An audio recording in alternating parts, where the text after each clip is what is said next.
জল খাওয়ার জন্য দেখছেন কত সুন্দরভাবে জল খাচ্ছে পায়রাগুলো। এই যে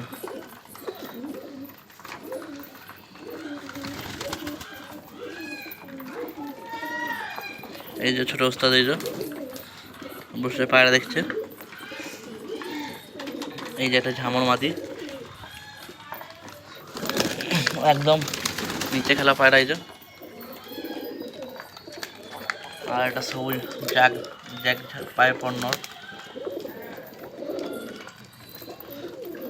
সব পায়রা জল খাচ্ছে। ডিস্টার্ব করে না জল খাওয়ার সময়, না জলটা খেয়ে নিই।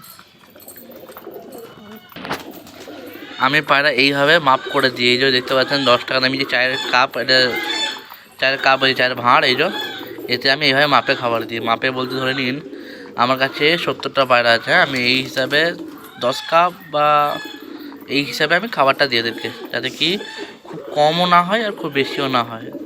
এই যে বিসমিল্লাহ, এই সব পায়রা দেখছেন, এটা কিন্তু এখনও খাবে। অলরেডি আমি এটা লাস্ট, আমার এটা 8 নম্বর কাপ চলছে।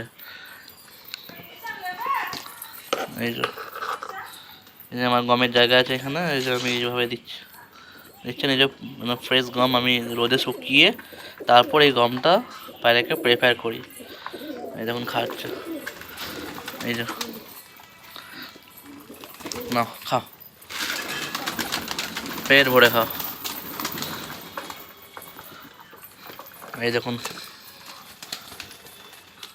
দেখছেন খেলা পায়রা, দেখছেন বাচ্চা পায়রা, দেখুন দেখে মনে হয় গোলা পায়রা।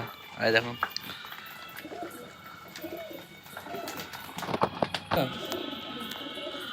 তো সব পায়রা আমার এই যে খাওয়ান দাওয়ান শেষ কমপ্লিট হয়ে গেছে, লাস্টের দিকেই যাচ্ছে, এখনও কিছু পায়রা জল খাচ্ছে। এই পুরো জলটা ফিনিশ করবে, তারপর এরা বাড়িতে ঢুকে পড়বে এবার। ঠিক আছে, তো এই প্রত্যাশায় ভিডিওটি শেষ করলাম। যদি ভিডিওটি ভালো লাগে, ছোটো করেই ভিডিওটা করলাম আপনাদের জন্য, আমার পায়রার কিছু আপডেট দেওয়ার জন্য, যে আমি কীভাবে পায়রা রাখি না রাখি। অত কিছু তো দেখানো সম্ভব হয়নি এখনও পর্যন্ত। আমি কালকে একটা ভিডিও দেবো, মানে গত রবিবার, ঠিক আছে। তো ওতে আপনাকে আমি আমার লফটের ফুল ভিজিট করে দেবো, পায়রা কীভাবে কী রাখি আমি, আমার পায়রা সেট আপ কীরকম আছে আমি পুরোটা দেখিয়ে দেবো। তো এই যে এ থাকবে আমার ছোটো ওস্তাদ এখানে, এই থাকবে কালকে ভিডিওতে পুরোটা। তো কালকে পুরো ভিডিওটা দেখিয়ে দেবো। তো এই প্রত্যেকটা ভিডিওটি শেষ করলাম। যদি ভালো লাগে তো লাইক করবেন, শেয়ার করবেন, আর কি করবেন, সাবস্ক্রাইব।